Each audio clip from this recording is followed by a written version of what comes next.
اعوذ باللہ من شر الشیطان اللعین الرجیم بسم اللہ الرحمن الرحیم۔ خواجہ توسی، جن کا پورا نام نصیر الدین محمد بن حسن توسی ہے، استاد بشر اور محقق کے لقب سے یاد کیے جاتے ہیں۔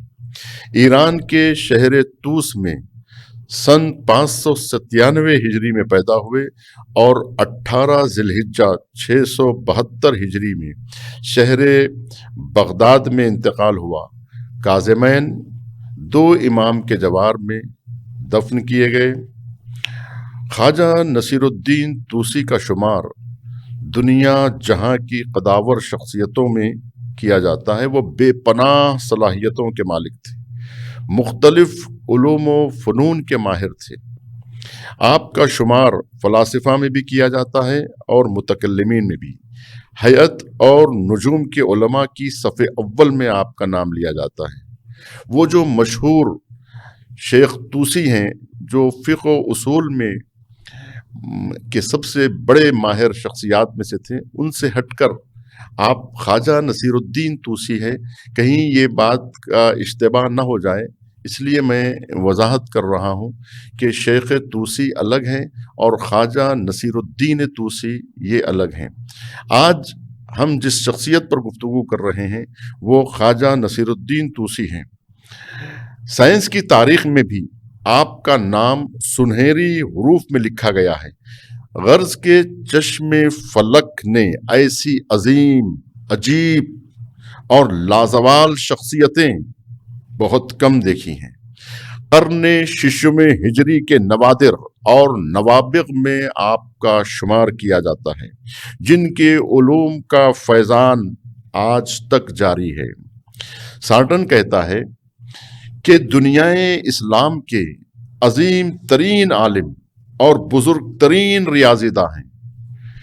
جرمنی مفکر لکھتا ہے کہ وہ اپنی صدی کا عظیم مؤلف اور بہت بڑا مفکر تھا۔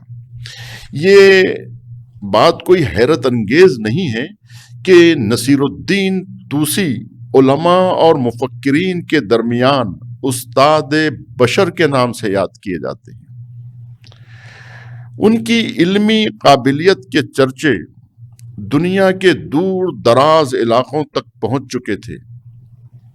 ان کے شاگرد علامہ ہلی، جنہوں نے ان کی کتابوں کی شرح کی ہے، کہتے ہیں کہ وہ اپنے دور کے سب سے قابل اور علوم میں عقلی اور نقلی کے زبردست عالم تھے۔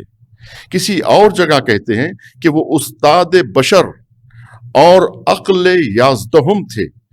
دلچسپ بات یہ ہے کہ نصیر الدین توسی کو ایک ریاضی داں اور فلک شناس ہی کی حیثیت سے دیکھا گیا ہے، جبکہ منطق، کلام، فلسفہ اور اس طرح کے بے شمار علوم پر ان کا تسلط تھا۔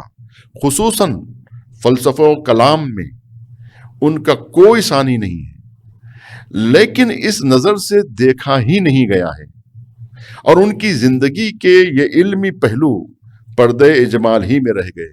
اگر کچھ توجہ بھی کی گئی تو وہ سرسری حد سے آگے نہ بڑھ سکی۔ یقیناً خواجہ نصیر الدین توسی اسلامی فکر اور فلسفے کے ارکان میں شمار کیے جاتے تھے۔ انہوں نے اسلامی فکر کو وسعت دی اور نئی نئی شاہراہیں نکالی ہیں۔ ان کے بعد آنے والے تمام مفکرین میں ان کی صدائے بازگشت سنائی دیتی ہے۔ ان کی علمی شخصیت کا رعب اس طرح دماغوں پر چھا گیا تھا کہ مختلف افسانے ان کی طرف منسوب کیے گئے، جس کو عقل قبول نہیں کر سکتی۔ ادبی اور تاریخی کتابوں میں ان کی طرف جو افسانے اور من گھڑت واقعات منسوب کیے گئے ہیں، وہ سب ان کی علمی شہرت کا نتیجہ تھی۔ چنانچہ ایک حکایت یہ نقل کی جاتی ہے کہ ان کے بارے میں یہ کہا جاتا ہے کہ ان کے شاگرد نجم الدین توسی، نجم الدین علی ابن احمد صاحب شمسیہ نے خواجہ توسی سے میدان میں اس کیفیت میں کہ ان کا ایک پیر زمین پر اور ایک رکاب میں تھا علم کلام کے 400 مسائل دریافت کیے اور انہوں نے آدھے گھنٹے کے اندر ان سب کا جواب دے ڈالا۔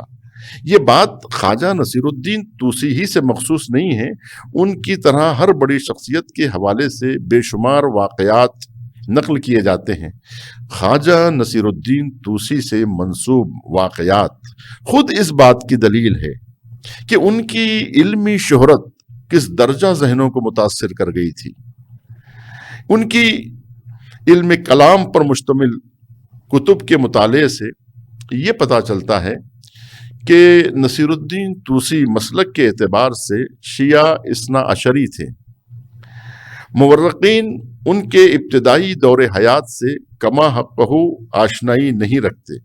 معتبر کتب تاریخ سے یہ پتہ چلتا ہے کہ نصیر الدین طوسی 11 جمادی الاول 597 ہجری میں شہر طوس میں پیدا ہوئے اور وہیں نشو و نما پائی اور اسی سبب سے طوسی کے نام سے شہرت ملی۔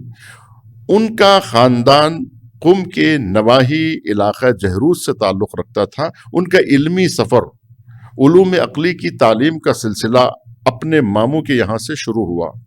اسی دور میں ظاہراً قم میں تحصیل کر رہے تھے، شاید اس دور میں وہ شہر قم میں زیر تعلیم تھے اور معین الدین سالم بن بدر مازنی مصری امامی کے درس سے استفادہ کیا۔ شہر قم کا ہی ابو المکارم بن زہرائے حلبی لکھتا ہے کہ وہ معین الدین سے اجازہ لے کر انہی کے ایما پر 619 ہجری میں علمی مرکز نیشاپور پہنچے اور وہاں فرید الدین محمد بن ابراہیم نیشاپوری شیخ عطار کے حلقے تلامذہ میں شامل ہو گئے۔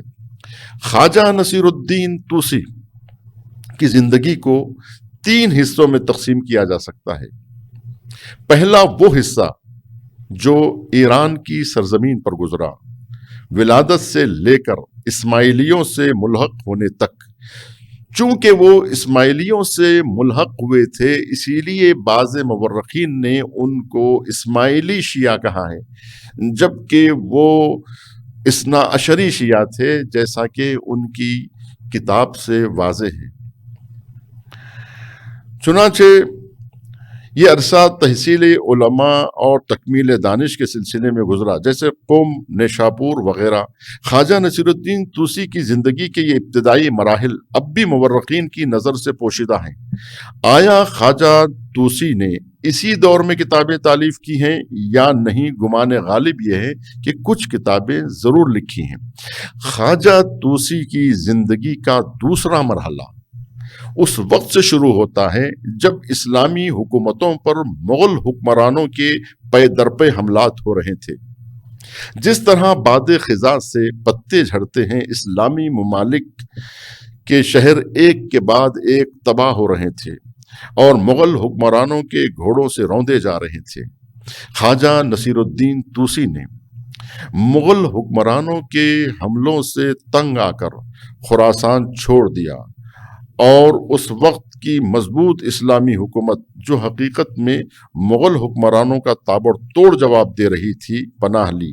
چنانچہ حاکم قہستانی ناصر الدین عبد الرحیم بن ابی منصور کی دعوت پر مہمان کی حیثیت سے قہستان پہنچے اور اسی دوران ناصر الدین کی ایک کتاب اخلاق ناصری لکھی اور اس طرح اس کے بیٹے معین الدین بن ناصر الدین کے لیے علم حیات میں ایک رسالہ تحریر فرمایا، المعینیہ لکھا۔ اس دور میں جو کتابیں انہوں نے تحریر فرمائی وہ حسب ذیل ذکر کی گئی ہیں: روضۃ القلوب، رسالہ التولی والتبری، تحریر مجستی، تحریر اقلیدس، اکرما نالوس اور اخلاق ناصری، روضۃ التسلیم، مطلوب المومنین، شرح اشارات۔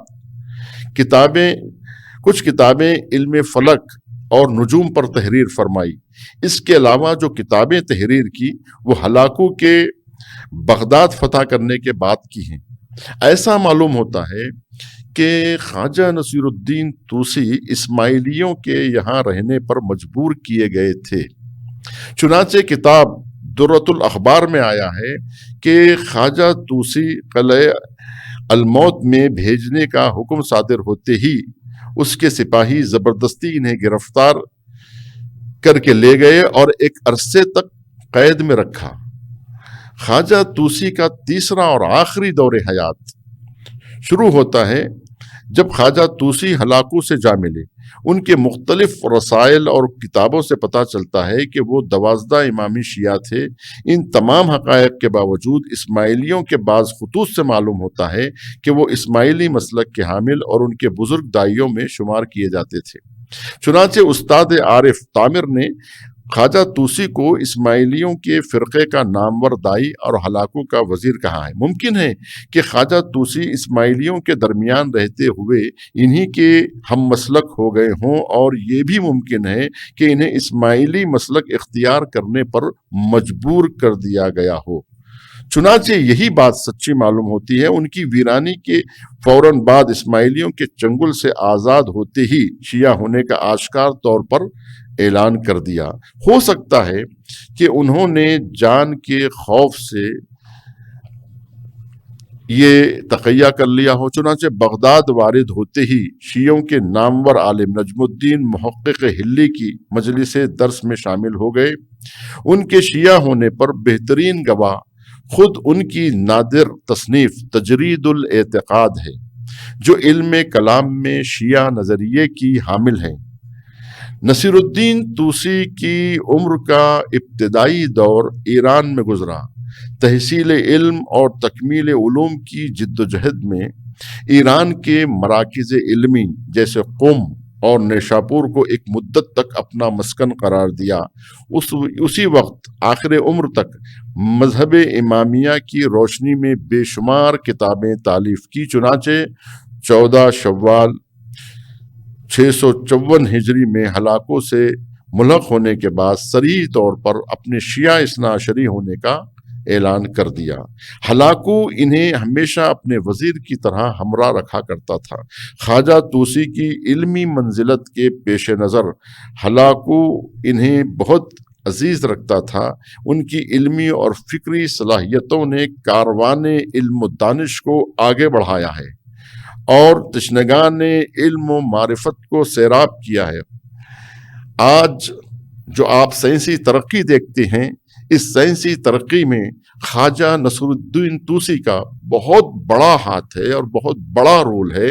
آج جو سیٹلائٹ وغیرہ کی ٹیکنالوجی آج جو ہمارے ہاتھوں میں ہے، کہتے ہیں کہ یہ خواجہ نصیر الدین طوسی کی دین ہے۔ اگر آج چاند پر انسان قدم رکھا ہے تو یہ بھی خواجہ نصیر الدین طوسی ہی کا کارنامہ ہے، اور انہی کی کوششیں ہیں کہ جس کی وجہ سے دنیا سائنس نے اتنی ترقی کی ہے۔